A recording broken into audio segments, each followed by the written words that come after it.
دیکھیے بخاری شریف جلد ثانی کتاب المغازی صلح حدیبیہ کا بیان۔ آپ وہ سارے واقعات اپنے ذہن میں رکھیں جو اب تک پیش آئے ہیں، غزوہ بدر، پھر احد، غزوہ احزاب، ذات الرقاع، اور اس کے علاوہ غزوہ مریسیر، واقعہ افک، ان تمام کو ذہن نشی رکھیں۔ اور صلح حدیبیہ 6 ہجری میں پیش آئی۔ سبب کیا بنا؟ سبب یہ بنا کہ اللہ کے نبی صلی اللہ علیہ وسلم نے خواب مبارک کے اندر دیکھا۔ آپ نے دیکھا کہ آپ اپنے صحابہ کرام کے ساتھ میں مکہ گئے ہیں اور بہت سکون سے آپ نے عمرہ کیا ہے۔ اس خواب کی وجہ سے ایسا لگا کہ شاید اللہ کی طرف سے یہ اسی سال کے لیے حکم ہو، حالانکہ یہاں کچھ دھوکہ ہو گیا۔ یہ اس سال کے لیے حکم نہیں تھا، آئندہ کے لیے تھا، لیکن خواب کے اندر تعیین سال نہیں تھی، اس سے دھوکہ ہوگا۔ بہرحال آپ اللہ کے نبی صلی اللہ علیہ وسلم چلے ہیں۔ مختلف روایات ہیں 1000 سے کچھ زیادہ، دوسری روایت 1300، تیسری روایت 1400 صحابہ، اور آخری روایت 1500 صحابہ کرام کی ہے۔ تو امام اعظم ابو حنیفہ رحمۃ اللہ علیہ کا مسلک یہ ہے کہ بڑا عدد لے لیتے ہیں، چھوٹے خود بخود اس کے اندر آ جاتے ہیں۔ یہی جواب ہم نے کل ایک صاحب کو دیا، وہ ایک ویڈیو بھیجی انہوں نے،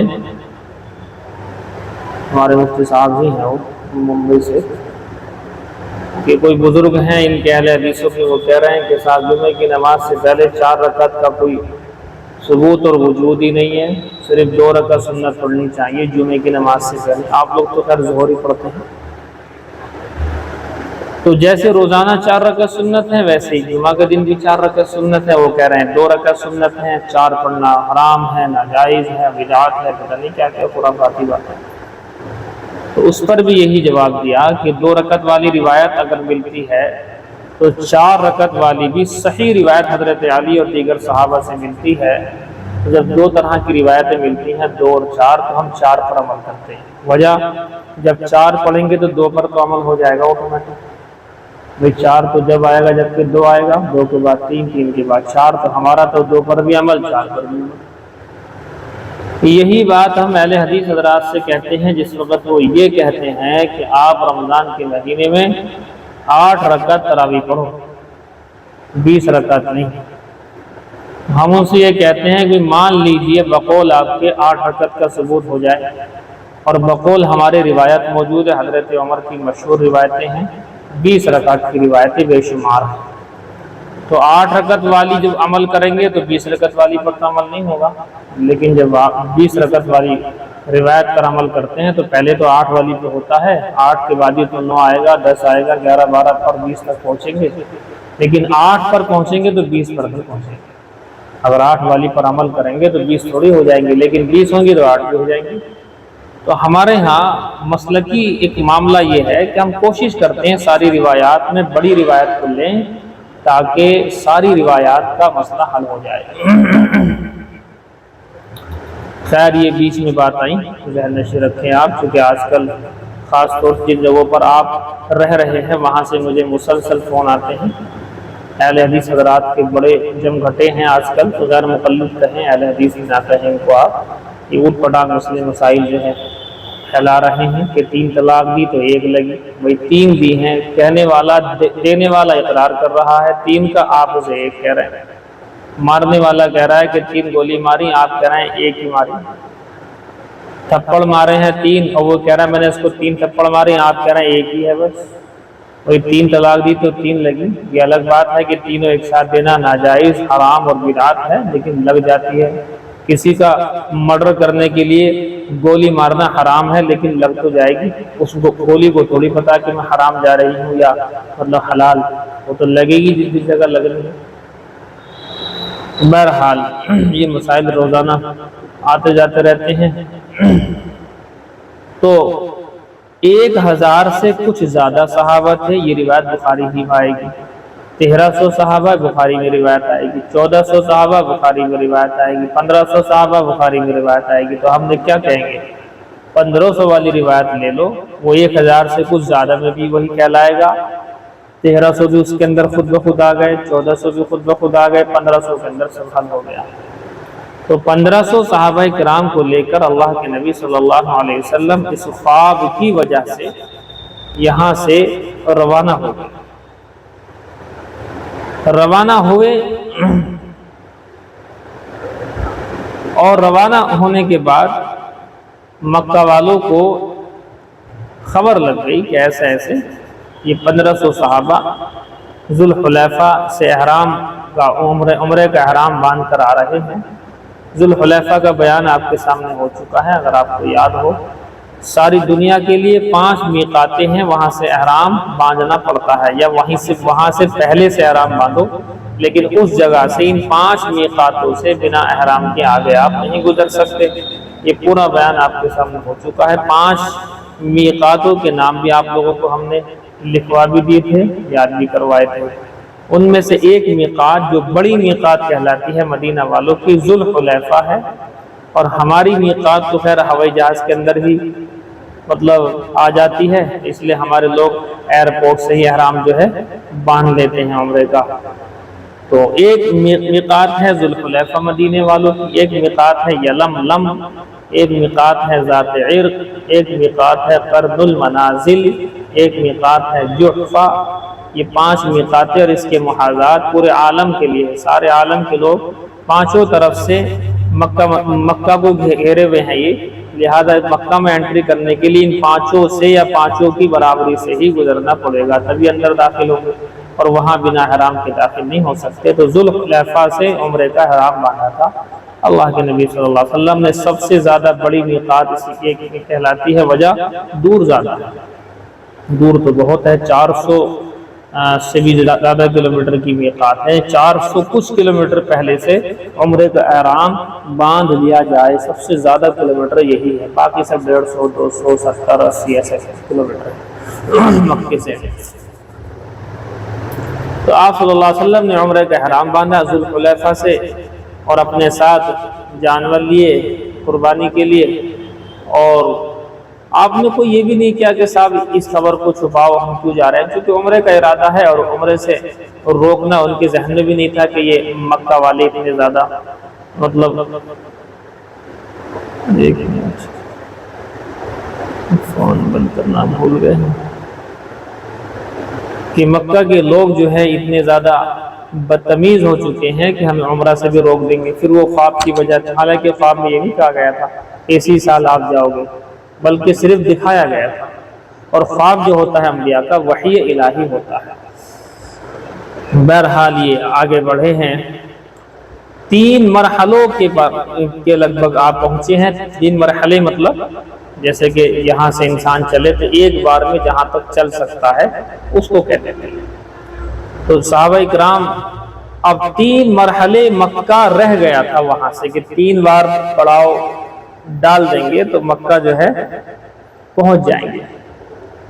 تو لوگوں کو معلوم ہو گیا تھا کہ بھی ایسے ایسے بات ہے، وہ لوگ آ رہے ہیں صحابہ کرام، اور ابھی چونکہ چند مہینے پہلے ہی غزوہ خندق پیش آیا ہے، 12,000 کو جو ہے انہوں نے ہرایا ہے، ان کو بھاگنا پڑا ہے، غصے میں تھے اس لیے مکہ والے، آگ ببولہ تھے۔ تو کچھ لوگ جیسے کہ حضرت خالد بن ولید ابھی ایمان نہیں قبول کیا ہے، ابھی کافروں کی اور سے ہیں، اس کے بعد قبول کریں گے۔ خالد بن ولید رضی اللہ تعالیٰ عنہ ابھی کافروں کی اور سے ہیں، انہوں نے مسلمانوں کو روکنے کے لیے ایک جگہ پر قراع الغمیم کہہ لو یا قراع الغمیم کہہ لو، وہاں پر یہ ایک لشکر لے کر کے پہنچ گئے تاکہ ان کو روک دیا جائے، لیکن اللہ کے نبی صلی اللہ علیہ وسلم نے ایک رہبر رکھا ہوا تھا جسے سارے راستے یاد تھے اور اس نے وہ راستے دیکھے ہوئے تھے شارٹ کٹ والے بھی. تو جس جگہ خالد بن ولید لشکر کو لے کر کھڑے ہوئے تھے جنگ کے لیے، ذو طوا کے نام سے ایک جگہ ہے، ذو طوا. تو بہرحال وہاں سے راستے کو آپ صلی اللہ علیہ وسلم نے چھوڑ دیا اور چھوڑ کر کے دائیں طرف مڑے اور دائیں طرف چل کر کے حدیبیہ، دو قول ہیں، حدیبیہ حدیبیہ، یا کے اوپر تشدید لگا لو وہ بنے گا حدیبیہ، اور یا کے اوپر صرف زبر لگا لو تو بنے گا حدیبیہ، ایک دم بیہ اور بیہ. یہ ہے وہاں پر آپ پہنچ گئے. اب دیکھیے حدیبیہ ایک ایسی جگہ ہے کہ اس کا کچھ حصہ حل میں ہے، کچھ حصہ حرم شریف کے اندر ہے، اور آپ جانتے ہیں کہ حرم شریف کے فضائل ہیں الگ اور حل کے فضائل ہیں الگ. پہلے حرم شریف ہے، اس کے باہر نکلیں گے تو حل ہے، میقات والا ایریا، اور میقات کے بعد جو ہے ہم بتایا تھا کہ آفاق کہلاتا ہے. میقات کے اندر کا ایریا حل، اور حرم شریف کے اندر کے ایریا تو اسے مطلب حرم ہی کہیں گے، اور باقی سارا جہاں آفاق بولتے ہیں. اسی لیے سارے جہاں کے رہنے والوں کو آفاقی، اور حل کے رہنے والے کو حلی، اور حرم شریف کے رہنے والے کو حرمی بولتے ہیں. یہ ساری باتیں آپ کو حج کے بیان میں بہت ڈیٹیل سے ہم نے بیان کی ہے، تو خالی اشارہ کر رہے ہیں. دیکھیے بہرحال آپ صلی اللہ علیہ وسلم وہ حدیبیہ پہنچے ہیں. اس بیچ میں بہت سے معجزات کا ظہور ہوا ہے. ایک معجزہ تو یہی کہ ایک کنویں کے پر، کیونکہ کنواں ایک نہیں ملا، راستے میں کئی کنویں ملے ہیں، تو ایک کنویں پر گئے تو وہاں یہ واقعہ پیش آیا کہ اس کے اندر کچھ تھا ہی نہیں. جب اس کے اندر کچھ تھا ہی نہیں تو وہاں پر اللہ کے نبی صلی اللہ علیہ وسلم نے اپنا تیر وہاں پر لگایا، اس سے پانی ابلنے لگا. ایک واقعہ یہ پیش آیا کہ ایک کنویں پر گئے تو آپ نے اس کے اندر اپنا لعاب دہن ڈالا تو پانی اس کے اندر سے پھوٹ پڑا، ابلنے لگا، پانی مل گیا. ایک یہ پیش آیا کہ لوٹا تھا آپ وسلم کا، اس سے وضو فرما رہے تھے، آپ نے اس کے اندر اپنی انگلی رکھ دی، پانی ابلنا شروع ہو گیا اس کے اندر، اور سارے لوگوں نے جو ہے پھونک پیا، اپنے جانوروں کو پلا، انگلی سے پانی نکلنا شروع ہو گیا. یہ مختلف واقعے آئیں گے نیچے، تو اسی راستے میں چلتے چلتے ان واقعات کا بھی ظہور ہوا. آگے جب حرم شریف والا ایریا میں داخل ہونے لگے تو اللہ کے نبی صلی اللہ علیہ وسلم کی اونٹنی خود بخود بیٹھ گئی. وہ اونٹنی کا نام بھی آپ کو بتایا تھا ہم نے، قصوا، قصوا یہ نام ہے. وہ بیٹھ گئی، اور یہی وہ اونٹنی ہے جو کہ آپ مکہ فتح مکہ میں گئے ہیں، یہی تھی اونٹنی. اور یہی وہ اونٹنی ہے جب کہ آپ مکہ سے مدینہ آپ نے ہجرت کی ہے تو یہی ہے وہ اونٹنی. بہرحال وہ قصوا جو ہے رک گئی، اور ایسی رکی کہ وہ اٹھنے کا نام ہی نہیں لے رہے. اللہ کے نبی صلی اللہ علیہ وسلم نے بتایا کہ بات یہ ہے کہ اس کو حکم ہے، اسے اٹھاؤ مت. جس اللہ نے ہاتھیوں کو روکا تھا اس اللہ نے اس اونٹنی کو بھی روک دیا. یہ حرم شریف میں انٹری نہیں کرنا چاہ رہی، اس کا مطلب یہ کہ اللہ کی طرف سے حکم اس کو یہی ہے. بہرحال کافی کوشش کرنے کے بعد جو وہاں سے وہ نہیں اٹھی تو آپ وہیں حدیبیہ کے مقام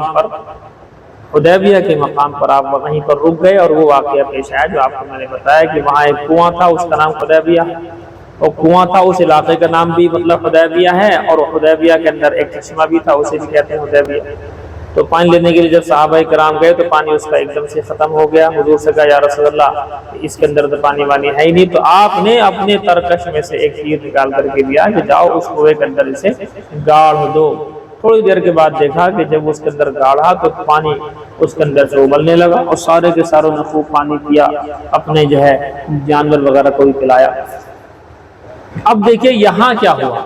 یہاں یہ ہوا پھر اللہ کے نبی صلی اللہ علیہ وسلم نے یہاں سے بات چیت کے لیے بھیجنا شروع کیا چند لوگوں.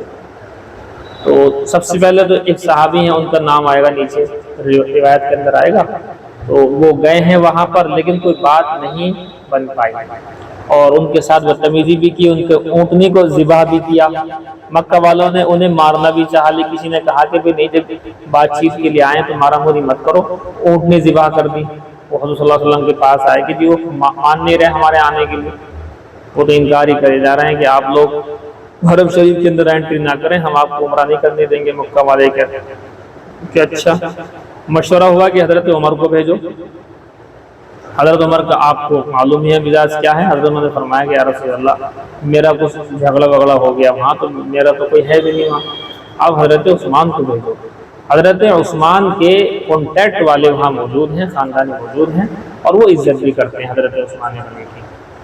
تو لہٰذا حضرت عثمان غنی کو بھیجا گیا، اور جو ہے بات چیت کے لیے گئے تھے وہ، تو لوگوں نے مکہ والوں نے کہا کہ عثمان ایسا کرو، آپ سے ہمارا کانٹیکٹ ہے، تعلق ہے، آپ اپنا عمرہ کر لو لیکن ان کو نہیں آنے دیں گے۔ حضرت عثمان غنی نے فرمایا کہ ایسا ہے، اللہ کے نبی صلی اللہ علیہ وسلم کے بغیر میں عمرہ نہیں کر سکتا، بھائی میں نہیں کر سکتا عمرہ، حضور کریں گے تو عمرہ کروں گا۔ بہرحال یہ ان سے بات چیت ہوئی۔ اب کسی نے اس بیچ میں یہ افواہ اڑا دی کہ حضرت عثمان غنی کو مار دیا گیا۔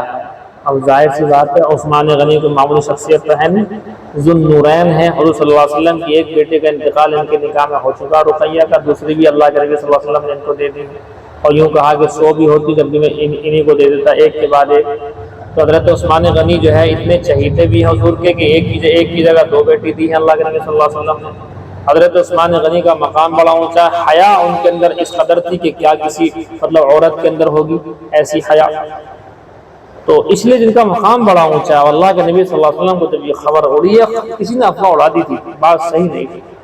اب اللہ کے نبی نے بھائی کیکر کا درخت ہے وہ جس میں بیعت رضوان ہوئی، یہاں پر بیعت ہوئی، بیعت رضوان کہتے ہیں اسے۔ اللہ کے نبی صلی اللہ علیہ وسلم نے صحابہ کرام سے 1500 صحابہ، ایک روایت اور جو صحابہ کی بھی ہے بتا چکا ہوں، ان سے جو ہے کہا کہ بھئی اب آپ بیعت کرو، موت کے اوپر بیعت ہوگی، اب ہم لڑے بغیر نہیں جائیں گے۔ انہوں نے ہمارے عثمان کو کیوں شہید کر دے، بدتمیزی کی بھی حد ہوتی ہے۔ سب نے ہاتھ رکھا کہ ہاں ہم بیعت کرتے ہیں، تو اللہ کے نبی صلی اللہ علیہ وسلم نے اپنا ایک ہاتھ دایاں ہاتھ بائیں ہاتھ پر رکھا کہ یہ عثمان کی جانب سے میں رکھتا ہوں، یہ عثمان کی جانب سے میں رکھتا ہوں ہاتھ۔ دیکھو یہیں رک کر کے آپ یہ سوچو، بریلوی حضرات یوں کہتے ہیں، بریلوی حضرات حضور صلی اللہ علیہ وسلم کو عالم الغیب مانتے ہیں، غیب کی خبریں آپ کو سب پتہ ہے۔ اب بتائیے غیب کی خبروں کا علم اگر اللہ کے علاوہ کسی اور کو ہوتا اور حضور کو اس طرح سے ہوتا کہ ہر چیز آپ کو پتہ ہوتی، تو کیا آپ کو یہ نہیں پتا کہ عثمان غنی شہید ہو گئے کہ نہیں ہو گئے، یہ افواہ ہے کہ نہیں؟ آپ نے باقاعدہ موت پر بیعت لے لی وہاں پر، سوچنے والی بات ہے۔ اس سے پہلے غزوہ رجیع کا واقعہ سنا چکا ہوں، 10 صحابہ کو کیسے وہ جھوٹ بول کر کے لے کر کے گئے، مکاری کر کے بعد میں شہید کیا ان کو 10 کے 10 کو۔ تو کیا حضور اگر عالم الغیب ہیں تو کیا ان کو نہیں معلوم ہوا کہ یہ لوگ جھوٹ بول کے لے کے جا رہے ہیں؟ 70 صحابہ بیر معونہ کا واقعہ، مالک بن عامر لے کر کے گیا، اور اس کا جو بھتیجا تھا مالک بن طفیل، اس نے کیسے ان کو مار ڈالا، قبیلہ بنو سلیم کے ذریعے سے مارا تھا ان کو، آپ کو پورا واقعہ سنا چکا ہوں بالتفصیل۔ تو کتنا زیادہ خون خرابہ ہوا ہے۔ اللہ کے نبی صلی اللہ علیہ وسلم کو غیب کا علم تھا کہ آئندہ کیا ہونے والا ہے، تو آپ صلی اللہ علیہ وسلم کیوں بھیجتے بتائیے؟ پھر یہ تو بات سیدھی یہ ہو جائے گی کہ حضور کو معلوم تھا، حضور نے جان بوجھ کے بھیج دیا، یہ بات تو غلط ہو جائے گی۔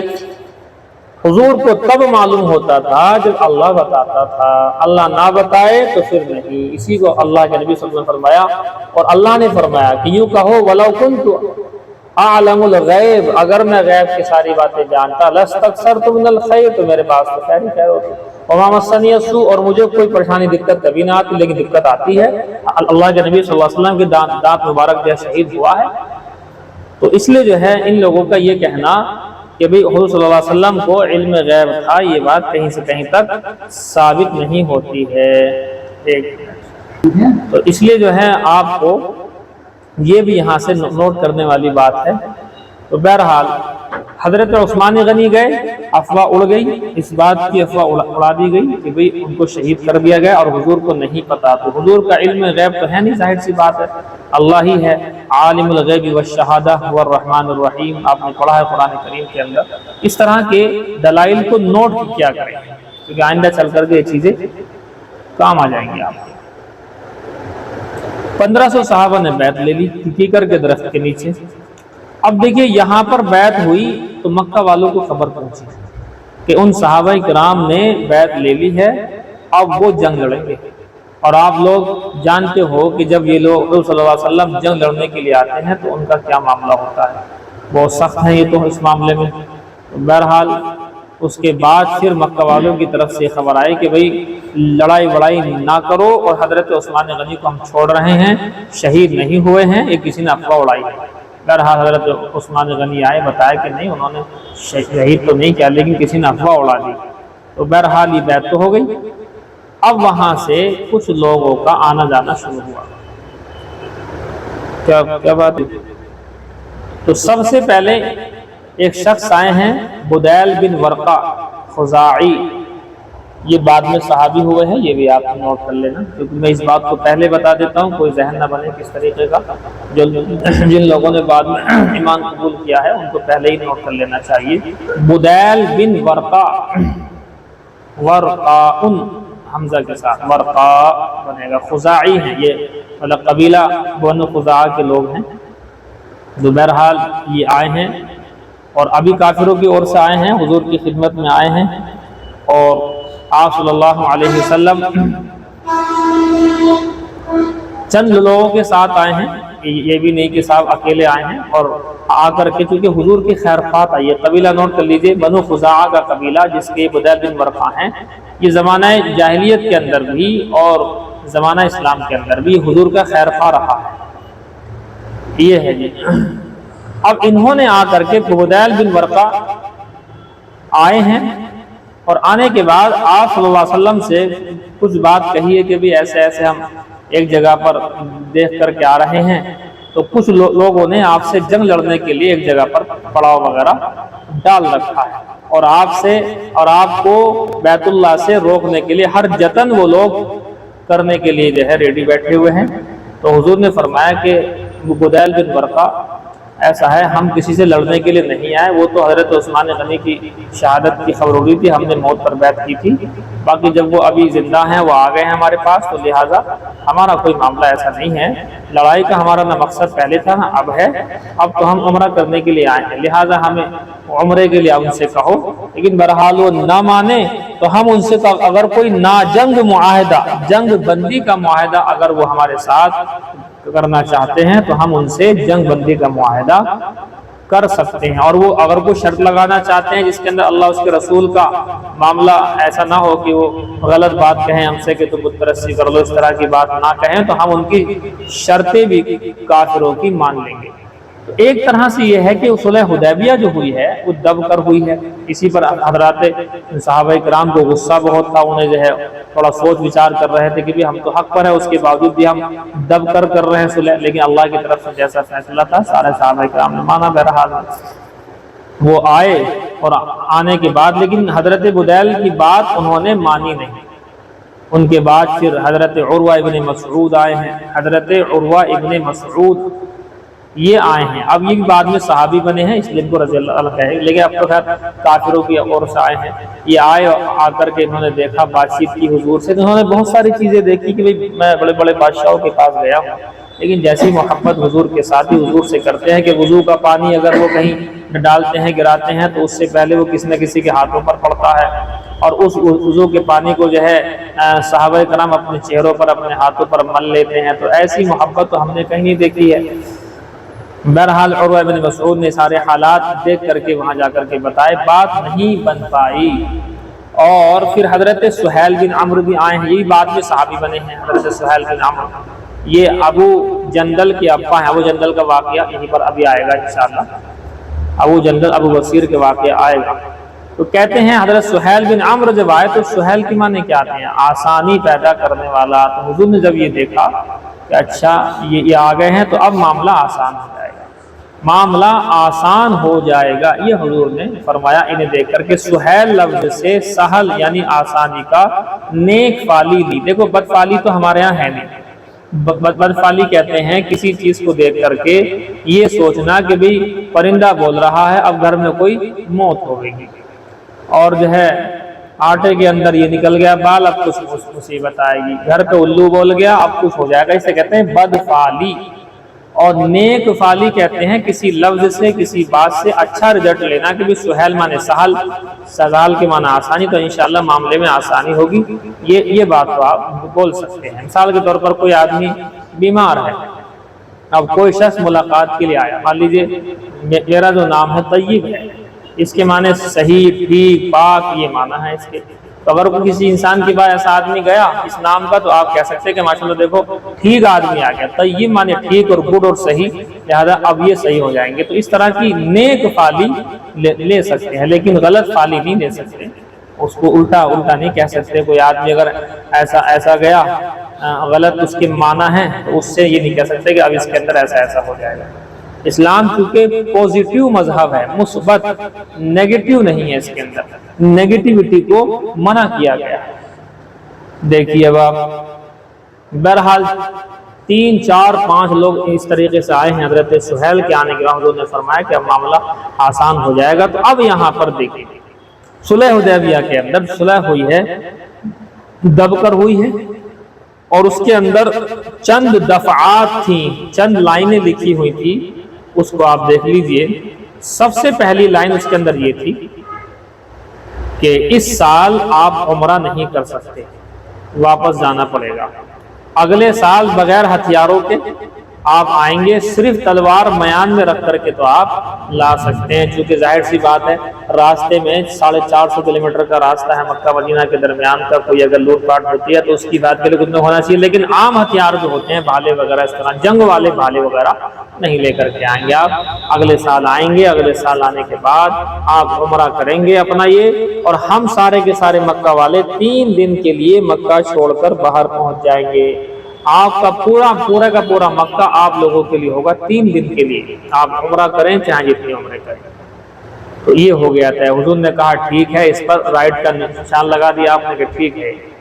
اگلی جو دفعہ تھی، شرط تھی کہ 10 سال تک جنگ بند رہے گی.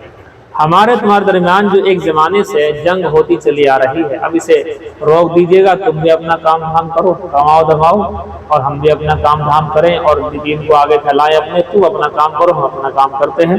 اب یہ جنگ وغیرہ کو بند کر دو. 2 باتیں ہو گئی جی، 2 باتیں ہو گئی. یعنی نمبر 1 بات یہ کہ سب سے پہلے اس سال واپس جائیں گے آپ، اگلے سال عمرے کے لیے آئیں گے، اور 3 دن کے لیے مکہ والے وہاں سے باہر نکل جائیں گے. ہتھیار نہیں لائیں گے، صرف تلوار میان میں رکھ کر کے لائیں گے. دوسرا یہ 10 سال تک اب کوئی جنگ نہیں ہوگی ہمارے تمہارے درمیان. تم بھی کماؤ کھاؤ، ہم بھی اپنا نیک کام کریں، دین کا کام کریں. اب نمبر 3 شرط یہ تھی کہ بہت سے قبیلے ایسے تھے، چاہے وہ کافر تھے یا مسلمان تھے، کچھ مطلب قبیلے والوں کو حضور سے محبت تھی اور کچھ کو کافروں سے بھی ہوتے، سب کا اپنا اپنا حساب ہے. تو 2 قبیلے تھے، بنو خزاعہ، بنو بکر. بنو بکر کا زیادہ تر تال میل جو ہے کافروں کے ساتھ تھا، اور وہ بنو خزاعہ کا تال میل جو ہے وہ حضور کے ساتھ تھا. ان کے ساتھ زیادہ اچھا تعلقات تھے.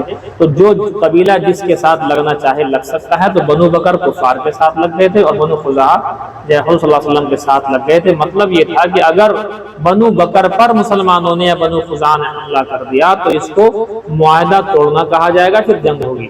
ایسے ہی بنو بکر یا کافروں نے بنو خزاعہ کے اوپر حملہ کر دیا تو حضور صلی اللہ علیہ وسلم جنگ کے لیے میدان میں آ جائیں گے. اور ہوا بھی یہی. آئندہ آئے گا یہ واقعہ کہ بنو بکر نے چپکے سے بنو خزاعہ پر صبح شب خون مارا. شب خون کا مطلب رات میں ان کے بہت سے لوگوں کو چپکے سے جا کر کے مار دیا.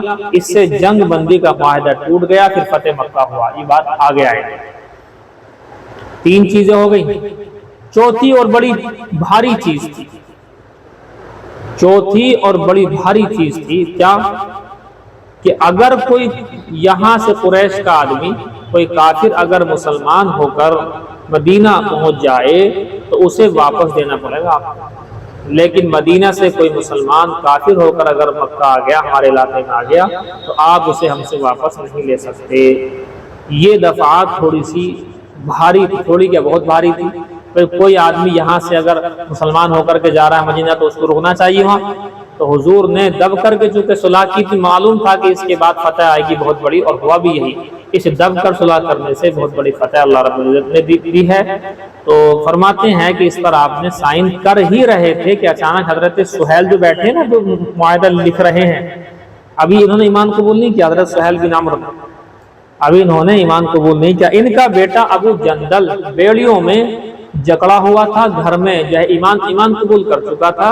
تو باپ نے سہیل بن عمرو نے ان کو بیڑیوں کے اندر جگڑ کے گھر میں ڈال رکھا تھا. کس طریقے سے چھٹا کر کے وہ اسی جگہ آ گئے اور حضور سے کہا یا رسول اللہ آپ مجھے اپنے ساتھ لے کر کے چلے، میں اسلام قبول کیے ہوئے ہوں، مجھے میرے گھر والوں نے یہاں پر بیڑیاں ڈال کر کے روک رکھا ہے. حضرت ابو جندل کو دیکھ کر کے صلی اللہ علیہ وسلم کا بھی ظاہر سی بات ہے رحم آیا کہ بھی بتاؤ ہمارا ایک ایمان والا انہوں نے کیسے کر رکھا. اب سہیل بن عمرو باپ ہیں، ابو جندل بیٹا. باپ اس وقت کافر ہیں، بعد میں چل کر کے ایمان قبول کریں گے۔ بیٹا ابو جلد ایمان کے اندر ہے۔ حضرت سہیل بن عمرو سے حضور نے فرمایا کہ دیکھو بھی ابھی معاہدہ لکھا جا رہا ہے، ابھی کچھ نہیں لکھا، ابھی لکھا جا رہا ہے، سائن نہیں ہوئے بھی، لہذا دستخط سے پہلے آپ مجھے میرے مانگنے سے دے دو اس کو، ابو جندل کو میں تم سے مانگ رہا ہوں، تم مجھے دے دو۔ بہرحال سہیل بن عمرو نے بڑی سختی کے ساتھ اپنے بیٹے ابو جندل کے منہ پر تماچا بھی مارا، اسے بھگایا اور لے آ کر گھسیٹ کر کے پیچھے کر دیا کہ نہیں آپ سے ہماری صلح ہو چکی ہے، لہذا کوئی بھی یہاں سے قریش کا کوئی آدمی مسلمان ہو کر کے آپ کے پاس نہیں جا سکتا۔ یہ اس طریقے سے کھینچ کر کے لے گئے۔ ابو جندل نے کہا کہ یا رسول اللہ آپ مجھے بچائیں، تو حضور نے جو ہے بڑی آپ دیدہ ہو کر کے فرمایا کہ ابو جندل تم صبر کرو، اللہ تمہارے لیے بڑے راستے کھولے گا۔ یہ واقعہ پیش آ گیا۔ ابھی اس واقعے کو ذہن میں رکھنا، ابو جندل والا یہ واقعہ آدھا ہے، آدھا بھی ابھی ہوگا بعد میں پورا ہوگا یہ واقعہ بھی، اس کو یہیں پر روک دیجیے۔ تو یہ جو ہے چند دفعات آ گئی آپ کی سمجھ میں۔ پہلی دفعہ یہی تھی کہ اس سال مسلمان عمرہ نہیں کریں گے، اگلے سال کریں گے، واپس جائیں گے اگلے سال 3 دن کے لیے مکہ والے، مکہ سے باہر یہی مسلمان یہاں پر رہیں گے، ہتھیار نہیں لائیں گے، تلوار صرف میان کے اندر لا سکیں گے، ایک دفعہ یہ ہوگی۔ دوسری دفعہ لکھی گئی ہے، دوسرا آرٹیکل لکھا گیا ہے کہ 10 سال تک جنگ نہیں ہوگی بھئی، آپ دونوں کے درمیان، آپ اپنے کام دھام کرو، آپ دین پھیلاؤ، کچھ بھی کرو، ہم اپنا کام دھام کریں، کیونکہ جنگوں کی وجہ سے بہت بڑا نقصان ہو چکا اب تک۔ اور تیسرا ہے کہ جو قبیلہ جس کے ساتھ عہد و پیمان کرنا چاہتا ہے وہ کر لے، تو بنو خزاعہ نے حضور کے ساتھ جو ہے عہد و پیمان کر لیا کہ ہم آپ کے ساتھ ہیں، بنو بکر نے یہ کافروں کے ساتھ کر لیا، اور بنو بکر نے آئندہ چل کر کے واقعہ آئے گا کہ بڑی نافرمانی کی، جنگ بندی کا معاہدے کو توڑ ڈالا۔ یہ اور اس کے بعد آخری دفعہ یہ تھی کہ جو قریش کا کوئی آدمی مکہ کا مسلمان ہو کر حضور کے پاس جائے گا تو واپس دینا پڑے گا مدینہ سے، اور مدینہ کا کوئی آدمی کافر ہو کر مکہ آتا ہے تو اس کو نہیں واپس کیا جائے گا۔ اس طرح کی دفعات بہرحال لکھی گئی۔ تو اب اللہ کے نبی صلی اللہ علیہ وسلم نے اس کے اوپر سائن کر دیا۔ وہ واقعہ آپ کو یاد ہے، مشہور ہے کہ لکھا محمد الرسول اللہ، یہ لکھ دیا محمد اللہ کے رسول ہیں، مہر تھی وہ اس طریقے کی، مہر بھی نہیں، خالی سائن ہی کیے تھے۔ اب یہ کہنے لگے جو مطلب کفار مکہ تھے کہ بتاؤ ہم آپ کو اگر اللہ کا رسول مانتے سارا جھگڑا ہی کیوں ہوتا، آپ رسول اللہ کا لفظ کٹائیے، محمد ابن عبداللہ لکھیے آپ۔ تو حضور نے حضرت علی سے فرمایا علی لو یہاں سے جو ہے یہ رسول اللہ کاٹو اور کاٹ کر کے ابن عبداللہ لکھو، کوئی دقت نہیں ہے۔ حضرت نے فرمایا یا رسول اللہ کوئی اور کام بتا دیجیے، یہ مجھ سے نہ ہو سکے گا کیونکہ میں اللہ کا رسول آپ کو مانتا ہوں، تو میں کیسے اس کو بتا سکتا ہوں۔ بہرحال اللہ کے نبی صلی اللہ علیہ وسلم نے پہلی بار زندگی میں یہاں پر قلم اٹھایا ہے اور خود اپنے ہاتھ سے رسول اللہ کو کاٹ کر ابن عبداللہ محمد ابن عبداللہ لکھا ہے۔ یہ پہلی مرتبہ موقع ہے کہ جو حضور نے کچھ لکھا ہے، یہ ہے کیونکہ امی ہے نا آپ، تو حضور صلی اللہ علیہ وسلم نے یہاں پر لکھا ہے، دیکھیے اب آپ یہ روایت مل گئی آپ کو۔ فرماتے ہیں یہ لکھ دیا، لکھنے کے بعد جب صلح ہو گئی اب وہ لوگ واپس چلے گئے، ساری دفعات اور آرٹیکلز بن کر کے دونوں دو فریق کے پاس کاپیاں طے ہو گئی اور وہ لے کر چلے گئے کافی لوگ۔ اب کیا ہونا تھا، اب ظاہر سی بات ہے جو عمرہ نہیں کرنا ہے تو قربانیاں بھی لے کر کے آئے ہیں، احرام بھی کھولنا ہے۔ اب حضور نے فرمایا صحابہ کرام چلو بھی اٹھو اور اپنی جو قربانیاں وغیرہ کرو، احرام کھولو، مگر سارے کے سارے صحابہ غم غصے میں، بڑا عجیب ماحول تھا کہ ہم نے کتنی دب کر صلح کی۔ حضرت عمر نے فرمایا تھا یا رسول اللہ کیا ہم حق پر نہیں ہے، کیوں ہم اس طرح سے جو ہے دب کر صلح کر رہے ہیں؟ حضور نے فرمایا تھا عمر تمہیں نہیں پتا یہ بہت بڑی فتح ہے ہماری، لیکن تمہیں ابھی نہیں دکھائی دے رہی وہ بات۔ اور بعد میں حضرت عمر اس بات پر بہت پچھتاتے تھے کہ میں نے حضور پر اس طرح سے کہا تھا، اور واقعی فتح تھی۔ اللہ نے فرمایا بھی اس کو انا فتحنا لک فتحا مبینا، فتح مبین فرمایا، اس کو صلح حدیبیہ کو دب کر صلح کرنے کو فتح مبین کہا گیا۔ بہرحال حضور نے دیکھا کہ صحابہ کرام اس ٹائم غم اور غصے میں ہیں، بہت زیادہ پریشانی میں ہیں، اندر گئے۔ اس مرتبہ جو قرآن دازی کر کے حضرت ام سلمہ گئی تھی حضور کے پاس، حضور کی بیوی، وہ قرآن دازی ہوتی تھی، آپ کو بتایا تھا اوپر اقرا بین نساء ہی روایت آئی تھی، حضرت عائشہ صدیقہ کائنات کا نام نکلا تھا غزوہ مرائسیہ کے اندر۔ اس صلح حدیبیہ کے اندر کون ساتھ ہیں؟ حضرت ام سلمہ رضی اللہ تعالی عنہا، یہ ساتھ ہیں۔ ان کا نام بھی آپ چاہیں تو نوٹ کر سکتے ہیں، ہندہ، لکھنے میں آتا ہے ہند، بولنے میں آتا ہے ہندہ۔ ام سلمہ کا اصل نام ہندہ، جیسا آپ کو بتایا تھا ام حبیبہ حضور کی بیوی، ان کا نام رملہ، صفیہ کا نام بتایا تھا ہم نے زینب، ایسے ہی ان کا نام ام سلمہ کا نام ہندہ، اور لکھنے میں آئے گا ہند، پڑھنے میں آئے گا ہندہ۔ چلیے بہرحال یہ بیچ میں آپ کو یاد دہانی کراتا رہتا ہوں۔ بس اوقات آپ بھول جاتے ہیں تو آپ کو نوٹ ہو جاتی ہے بات۔ بہرحال حضور اندر گئے، جا کر کہا ام سلمہ آج تو ایسے ایسے بات ہے کہ میں صحابہ کرام سے کہہ رہا ہوں، لیکن صحابہ کرام غم میں ایسے چور ہیں کہ وہ میری بات پر دھیان نہیں دے رہے ہیں۔ تو حضور سے ام المؤمنین نے، ہماری سب کی ماں نے، والدہ نے یوں فرمایا، ہمارے سب کی اماں ام المؤمنین ام سلمہ نے فرمایا کہ حضرت آپ ان سے یہ نہ کہیں کہ آپ ایسا کریں، آپ میری رائے یہ ہے کہ جا کر کے آپ جانور کو قربانی کا ذبح کر دیں، بالوں کو مڑا کر کے آپ اپنا احرام سے فارغ ہو جائیں، پھر دیکھیں آپ صحابہ کرام کیا کرتے ہیں، یعنی پھر آپ کی جیسا آپ کریں گے ویسا ہی کریں گے۔ اللہ کے رسول صلی اللہ علیہ وسلم نے بات کو پسند فرمایا، رائے کو باہر آئے اور آ کر کے اپنا صدر مڑایا، حجام کو بلا کر جانور ذبح کر دیا۔ بس حضور کو جیسے ہی دیکھا سب نے، اپنے بھی بال جو ہے مڑانے شروع کر دیے، اور جب جو ہے جتنا بھی جانور لائے سب کو جانوروں کو ذبح کرنا شروع کر دیا۔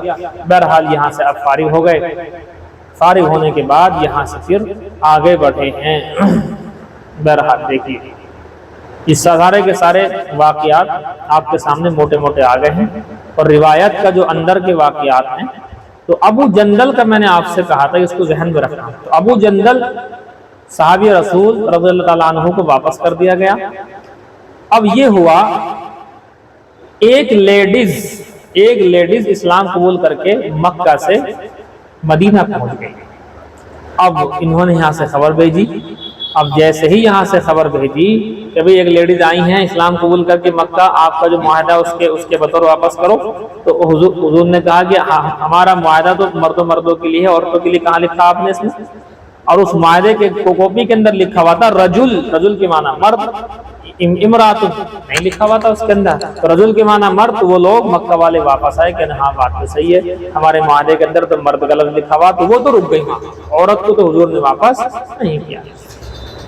لیکن اب آپ دیکھیں ابو جندل جو ہیں، ابو بصیر، ایک صحابی اور ہے ابو بصیر، یہ کسی طریقے سے مکہ سے بھاگ کر اسلام قبول کیے ہوئے تھے، بیڑیوں میں جکڑے ہوئے تھے، پریشانی کے عالم میں تھے، کس طریقے سے بھاگ کر کے یہ حضور کے پاس آ گئے مدینہ میں، اور امید یہ تھی کہ حضور واپس نہیں دیں گے۔ لیکن بہرحال مکہ والے پہنچے، جا کر کہا کہ ایسے ایسے ابو بصیر آئے ہیں اسلام قبول کر کے، اور اس معاہدے کے تحت آپ جو ہے واپس کرو۔ اللہ کے نبی صلی اللہ علیہ وسلم نے نہ چاہتے ہوئے بھی ان کو واپس کر دیا۔ اب یہ دو لوگ جو ابو بصیر کو واپس لا رہے تھے، جب یہ آگے چلے تو ابو بصیر نے چالاکی کھیلی، صحابی رسول نے ان کو بیوقوف بنایا اور کہا کہ ماشاءاللہ آپ تو بڑے اچھے لوگ ہو بھائی، آپ کی تلواریں بڑی عمدہ ہیں، ارے آپ تو ایسے ہیں، انہیں خوب بڑھایا چڑھایا۔ تو ایک نے بہرحال اپنی تلوار ان کے ہاتھ میں دے دی، کسی طریقے سے بہکا کر کے انہوں نے اس کی تلوار کو اپنے ہاتھ میں لے لیا۔ تلوار ہاتھ میں آتے ہی ابو بصیر نے دونوں کو مار ڈالا، اور مار کر کے پھر سے حضور کے پاس پہنچ گئے مدینہ کہ یا رسول اللہ میں نے ایسے کیا۔ تو حضور نے کچھ جواب اس طرح کا دیا کہ جس سے ابو بصیر کو معلوم ہو گیا کہ بھی اب پھر مجھے واپس کیا جائے گا، اگر کوئی آ گیا مکے سے پھر بھی میں واپس کر دیا جاؤں گا۔ ابو بصیر حضور کے پاس سے چل کر کے، جو آج کل ریڈ سی آپ جانتے ہیں، بحیرہ احمر، مدینہ کے آس پاس جو بہت بڑا سمندری چھیتر ہے آپ جانتے ہیں، بحیرہ احمر سے ہی ہم ایشیا والے یورپ سے جو ٹچ ہوتے ہیں، ملتے ہیں، تو سویز نہر کے ذریعے سے ملتے ہیں، اور سویز نہر بحیرہ احمر کا لاسٹ ہے، لہذا ریڈ سی جسے کہتے ہیں ہم لوگ بحیرہ احمر، وہ وہیں آس پاس ہی ہے۔ اس کے کنارے پر جا کر کے بیٹھ گئے، اپنا وہیں تمبو وغیرہ گاڑ لیا اور وہیں بیٹھ گئے کہ صاحب اب ہم یہیں رہیں گے، چونکہ حضور کے پاس کوئی آئے گا تو ہمیں جو ہے بھیج دیں گے واپس۔ پھر وہ اس بات کا پتہ وہاں کے جو اسلام قبول کیے ہوئے تھے مکہ میں، ان کو لگ گیا پتہ کہ ابو بصیر نے وہاں پر ڈیرا ڈالا ہوا ہے، تو ہم اس طرح کے لوگ جو مکہ سے بھاگ کر جاتے ہیں تو حضور تو رکھتے نہیں معاہدے کی وجہ سے، ہم وہاں پر رہتے ہیں۔ لہٰذا ابو جندل کو موقع مل گیا یہ والا، جب سے بات ہوئی ہے، گھر والے چھڑا کر کے یہاں سے بھاگے، اور بھاگ کر کے ابو جندل ان کے پاس پہنچ گئے۔ 2 ہو گئے، 2 کے بعد اور 3 ہو گئے، 3 کے بعد اور ہو گئے، ہوتے ہوتے ہوتے ہوتے ہوتے یہ بہت سارے ہو گئے۔ ابو بصیر، ابو جندل، ان کے ساتھ اور بھی اس طریقے کے آدمی آ گئے، اور آنے کے بعد ان کی اچھی خاصی جماعت بن گئی۔ اب ان کا کام کیا تھا، کھائے پیے کہاں سے؟ انہوں نے یہ کیا کہ مکہ کے قافلے مدینہ کے اس راستے کو ہو کر کے، بحیرہ احمر کو ہو کر کے جو ملک شام جایا کرتے تھے، تو اب یہ لوگ یہ کرتے تھے کہ ان کو لوٹ لیا کرتے تھے، اور قریش کے بہت سارے قافلے لوٹا اور کھایا اپنا وہاں پر۔ اب یہ قریش والے جو ہے بھڑک گئے کہ حضور انہیں روکو گے، کیونکہ ہم کیوں روکے بھائی، مکے سے آ کر کے وہاں رہیں، ہمارے یہاں ہوتے واپس کر دیتے۔